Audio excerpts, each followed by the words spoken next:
Bonjour à tous, dans cette vidéo tuto, je vais vous montrer un petit peu les différents montages qu'on peut retrouver en chimie organique. J'ai commencé notamment par le montage à reflux. Le montage à reflux il a déjà été présenté dans une vidéo sur cette chaîne, mais je vais y revenir brièvement pour faire la distinction entre les différents montages possibles. Vous retrouvez notamment ce montage-là, donc c'est celui qui a été présenté dans une autre vidéo. Le milieu réactionnel en fait est chauffé dans un ballon. Le ballon qui est maintenu par une pince au niveau de son col. Et donc le chauffage de ce milieu réactionnel va entraîner la vaporisation des différents réactifs qui vont eux se recondenser dans cette colonne grâce au système d'eau qui y circule et qui permet justement la recondensation des vapeurs. Donc les vapeurs qui vont se recondenser vont retomber dans le milieu réactionnel et ainsi de suite se vaporiser de nouveau pour retomber dans le milieu réactionnel par la suite. Donc on utilise un ballon à colle simple. Sachez qu'il existe et qu'il est possible d'utiliser dans certains cas des ballons bicoles ou tricoles comme celui-ci. Ces ballons ils permettent notamment d'installer des ampoules de coulée qui permettent de rajouter goutte à goutte un réactif dans le milieu, voire même de rajouter du solvant si nécessaire. Également, il sert à positionner des thermomètres de façon à avoir un suivi précis de la température dans le milieu réactionnel. Bon, non, vous n'allez pas forcément l'utiliser à votre niveau, mais sachez qu'il existe des ballons bicoles ou tricoles. Alors, donc ça c'est pour le système à reflux que vous connaissez déjà, hein. C'est possible de le chauffer à travers un chauffe-ballon si on souhaite chauffer assez fortement. Sinon il existe la technique du bain-marie. Petite vigilance à avoir, c'est que votre montage, en fait, dans votre montage vous devez penser à régler la hauteur du ballon de façon à ce que vous puissiez retirer assez rapidement, que ce soit le chauffe-ballon ou le bain-marie, sans qu'il y ait à toucher au montage. Par exemple, là, sur celui-ci, en baissant l'élévateur, je descends le bain-marie et je peux retirer sans encombre tout le système chauffant si jamais le système venait à ébuler fortement, par exemple. Alors dans le deuxième montage que je vous ai présenté ici, donc c'est un petit Erlenmeyer qui est maintenu par une pince de doigt, pareil à sa potence, le tout surmonté d'un petit joint contenant un tube réfrigérant. Alors ce tube, lui, il permet d'avoir un refroidissement des vapeurs, mais seulement à l'aide du contact avec l'air. Donc ce système, hein, il est souvent utilisé pour des réactions qui demandent à être peu chauffées. Et notamment c'est dans le TP là, que vous allez faire prochainement. Ce montage peut fortement être recommandé. Un autre montage qui existe, qui n'est pas fait qui n'a pas la même fonction. Là, on est sur une fonction, les réfrigérants, ils permettent d'accélérer les réactions, de former des produits sans perte de matière. Alors celui-ci, il faudra être vigilant. Le montage avec l'Erlenmeyer, avec sa petite colonne en verre, il faudra être vigilant à ne pas utiliser des produits toxiques, puisqu'il y a un risque que des vapeurs sortent de ce montage. Voilà, en fonction du protocole qui vous est proposé, des espèces que vous allez devoir utiliser, sachez que celui-ci, il y a un risque mineur, mais il y a un risque quand même que des vapeurs s'échappent du milieu réactionnel, alors que celui-ci, on est sur un circuit fermé, hein. Tout ce qui est dans le milieu réactionnel, rien n'en sort. Alors aussi, un autre petit point que je vais voir avec vous, c'est le système de la distillation fractionnée. Alors la distillation fractionnée, elle est assez simple à comprendre en fait. C'est que dans le milieu réactionnel, vous avez un produit A qui a une température d'ébullition admettons à 100 degrés et vous souhaitez l'extraire parce que dans ce milieu réactionnel, vous avez plusieurs produits qui sont miscibles. Alors pour pouvoir l'extraire de ce milieu réactionnel, vous avez une colonne de Vigreux qui est ici. Et le milieu réactionnel, hein, toujours, hein, c'est dans un ballon monocole maintenu par sa pince de doigt. En haut de cette colonne de Vigreux, donc à l'intérieur de la colonne de Vigreux, hein, vous verrez en manipulant cette colonne, hein, qu'à l'intérieur il y a plein de petits pics en verre. En haut de cette colonne, on a on a mis un thermomètre au niveau de la sortie qui va après dans le système réfrigérant. Et en fait, l'objectif, c'est, sachant que dans le milieu réactionnel, j'ai plusieurs produits A et B, et que le produit A, il a de, une température de vaporisation à 100 degrés. Eh bien, je vais chauffer mon milieu réactionnel, je vais surveiller la température ici de mes vapeurs, et une fois qu'ici, la température atteinte est de 100 degrés, donc je sais que les vapeurs qui vont sortir ici et se recondenser par la suite proviendront du produit A que je souhaite extraire. Donc les vapeurs, par un système de va-et-vient, vont monter et redescendre de la colonne. À ce niveau-là, une fois que les 100 degrés sont atteints, pour les plus volatiles, pour le produit le plus volatile, donc il va monter, se condenser dans ce système réfrigérant hein, qui est très similaire à ce que vous connaissez là dans le montage à reflux. L'entrée d'eau se fait ici, hop, passe dans le tube réfrigérant et la sortie est là.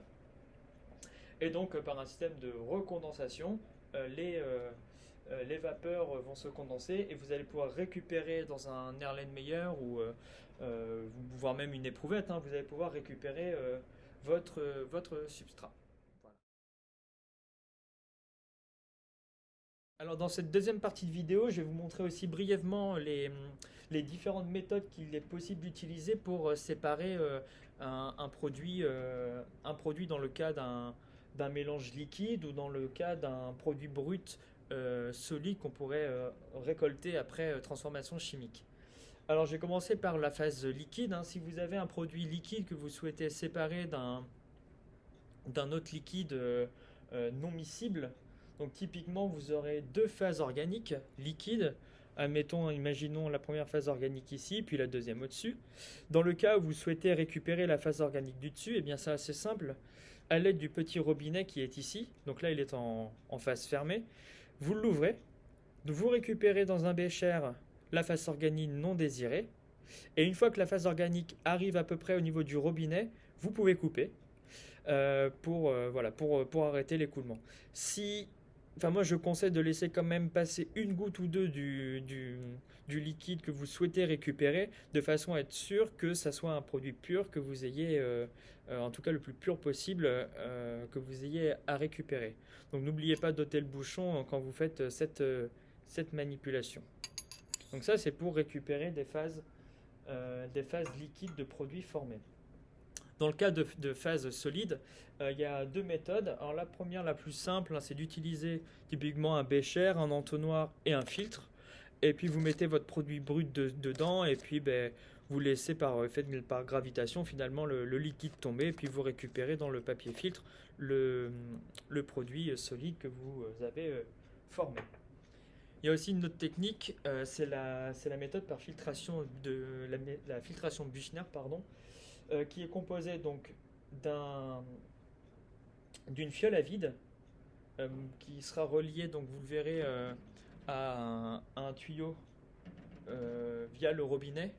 En fait, il y a de l'eau est écoulée, il y a de l'eau qui coule qui permet en fait de faire un appel d'air dans le tuyau, et donc en faisant cet appel d'air, il va y avoir une aspiration qui va se faire dans ce sens-là.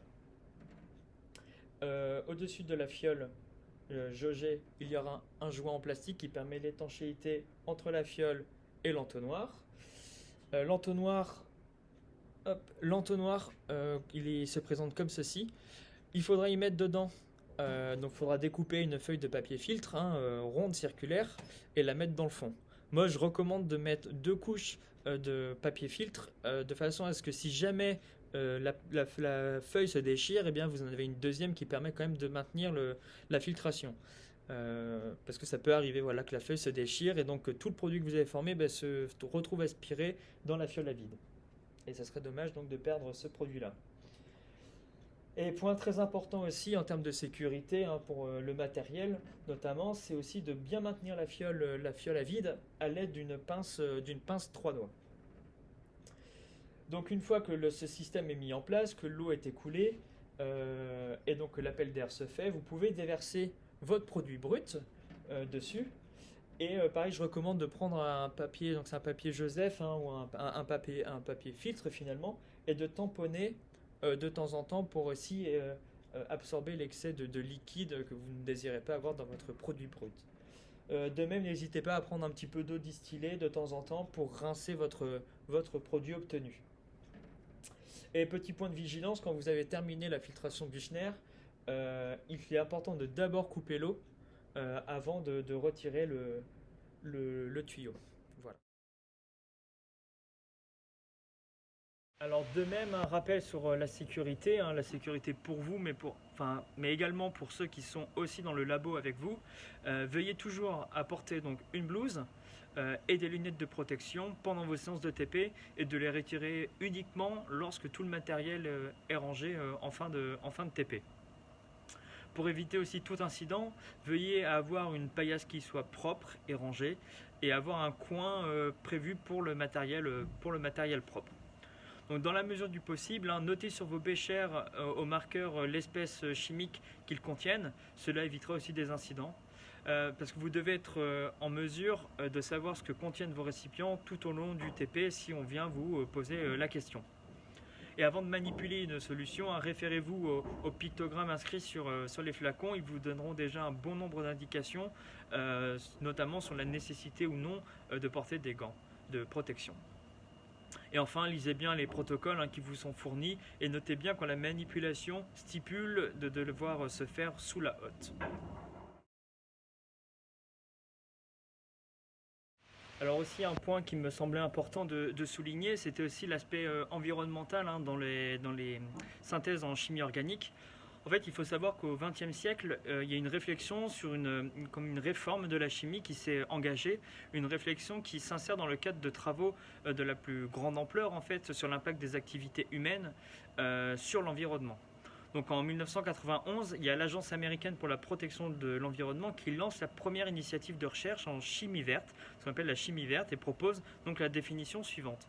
Elle dit que la chimie verte elle a pour but de concevoir et de développer des produits ou des procédés chimiques permettant de réduire ou d'éliminer l'utilisation de la synthèse de substances dangereuses. En fait, ça aussi, ça passe un petit peu par vous. Parce qu'en effet, si vous êtes demandé dans un protocole d'utiliser 5 ml d'une solution, ça ne sert à rien de vous en servir 50 ml dans votre bécher. Parce que le surplus, il devra être jeté. Donc la protection de l'environnement, ça passe également par un tri des déchets par les produits formés notamment ou les surplus de réactifs. Tout ne se jette pas dans l'évier. Donc il y a des bidons qui sont mis à disposition et la façon dont le tri doit être effectué qui vous est indiqué et donné en salle de labo. Et auquel cas, si vous avez des doutes, n'hésitez pas à vous rapprocher de votre enseignant ou voire même du personnel du laboratoire.